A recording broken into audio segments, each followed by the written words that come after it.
It seems like everyone is freaking out about an invasion. Headlines scream about cheap, high-tech Chinese electric cars flooding our shores, crushing the American auto industry. Mexico has had these cars in their showrooms for years, and Canada just cracked the door open just a few weeks ago with a limited import quota. But the US politicians vow massive tariffs to keep brands like BYD out. The BYD Seagull, a full-featured EV for around $14,000, gets held up as the boogeyman that's going to invade the USA someday. The story we're sold? This is a real threat, but it's a future threat. A problem for tomorrow.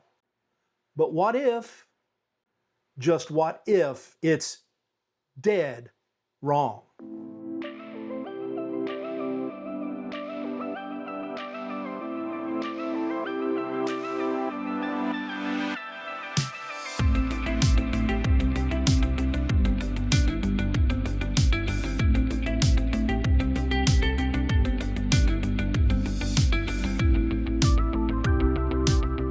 What if I told you the invasion isn't coming? It's already here. It's been rolling quietly for years, hiding in plain sight. A premium European luxury brand you see everywhere, Chinese owned. Our own all-American icons like GM, Ford, and Chrysler, and even Tesla sourcing some key components from China, building their EV futures on Chinese tech we're supposedly blocking. This is not speculation. It's reality on our roads right now. Stick around. I'm about to show you how Chinese EVs and EV tech have already infiltrated America. Let's start with the obvious headline grabber. BYD overtook Tesla as the world's top EV seller in 2025. Their cars dominate Europe, Australia, and beyond, winning on insane value, 800-volt fast charging, huge batteries, and advanced driver aids as standard. The Seagull is a sharp, feature-packed EV for half the price of the cheapest US option. But even giants stumble. In early 2026, BYD's domestic sales tanked, down 41% in February alone, hit by Chinese New Year and fading tax breaks. That home market pain is turbocharging their export push. Everyone's staring at the front door, waiting for BYD to come storming in. Meanwhile, the back door's been open wide for years, and nobody notices. Meet Polestar.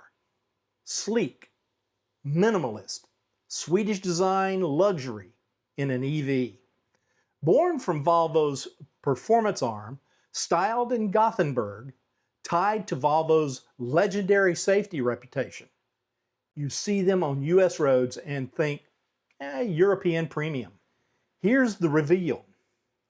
Since 2010, over 15 years, Volvo Cars has been 100% owned by Zhejiang Geely.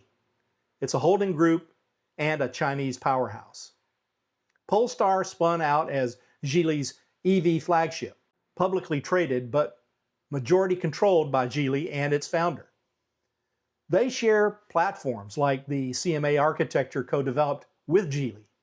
And for years, many Polestars sold here in the USA were built in China.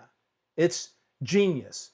Swedish heritage plus trusted Volvo dealerships equals instant credibility. No need to launch a new Chinese brand from zero. Geely bought trust and drove right in the front door.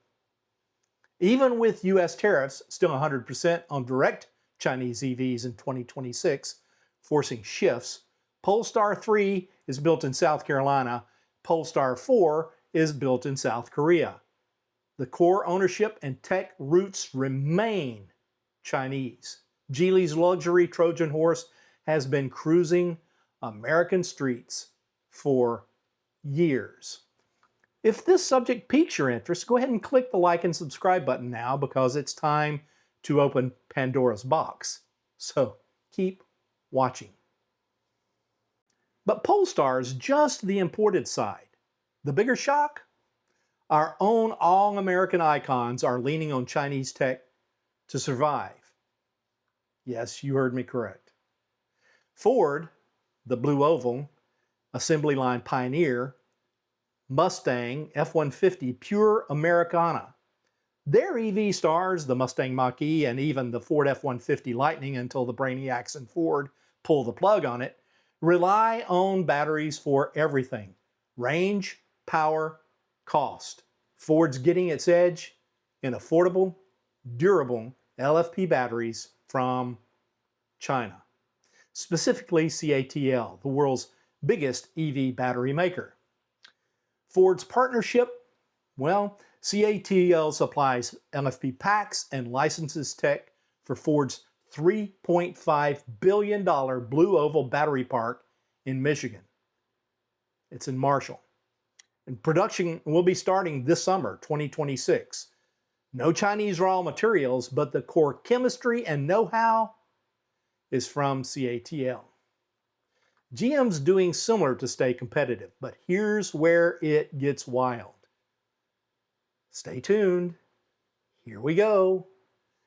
The revived 2027 Chevrolet Bolt, the affordable, all-American hatchback we all love, is now rolling off the line in Kansas.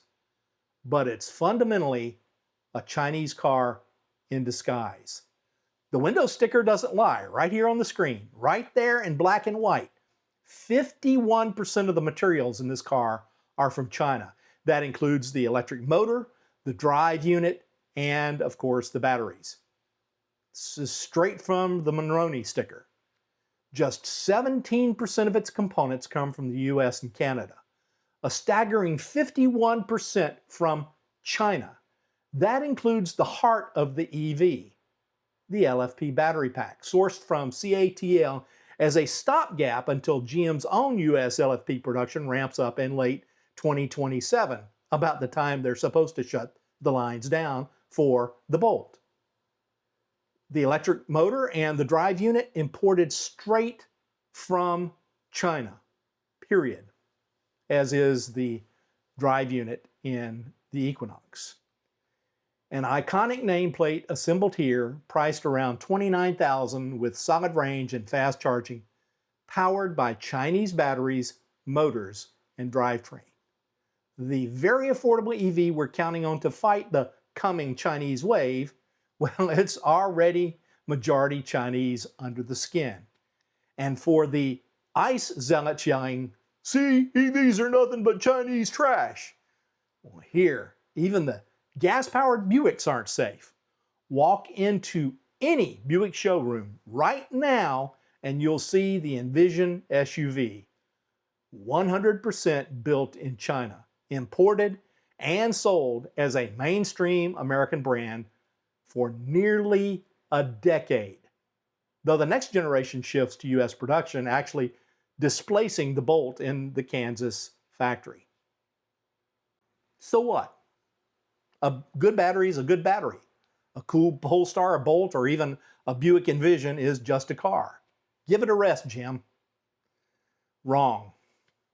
This is about control, value, and risk. Let's look at it economically. When the most valuable parts, the batteries, the motors, and the drivetrains are designed and sourced from China, the big profits, the intellectual property, and the high-skilled jobs flow overseas. We risk becoming final assemblers while the real innovation stays abroad. What about security? Cars are increasingly just computers on wheels. Sensors, cameras, connected software. That's both electric vehicles and internal combustion engine variants. Data vulnerabilities matter. As an example, CATL remains on the Department of War's Chinese military companies list, though they strongly deny any military ties and are challenging that designation. Does this dependency create backdoor risks? Some people say yes, others say no. Well, let's talk about strategically. To beat cheap Chinese imports, we partner with China. Ford and GM lean on CATL tech because America's behind on affordable LFP. We're subsidizing our own reliance in a race we can't win without the competitors' help.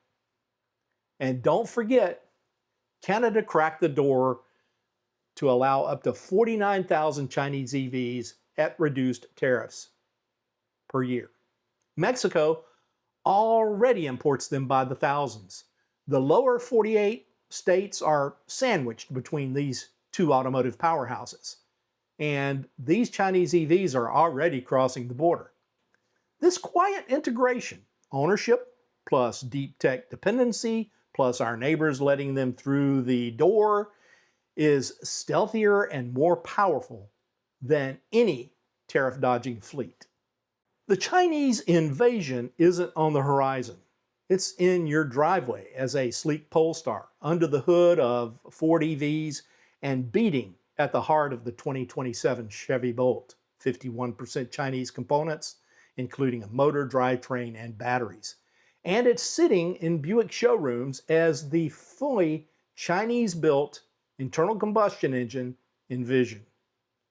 So we've been watching the gates while the castle's already been integrated.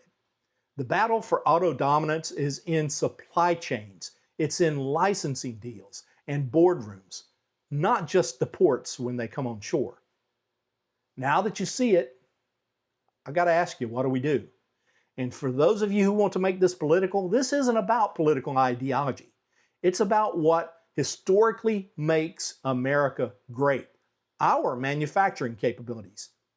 Do we double down on tariffs and true independence?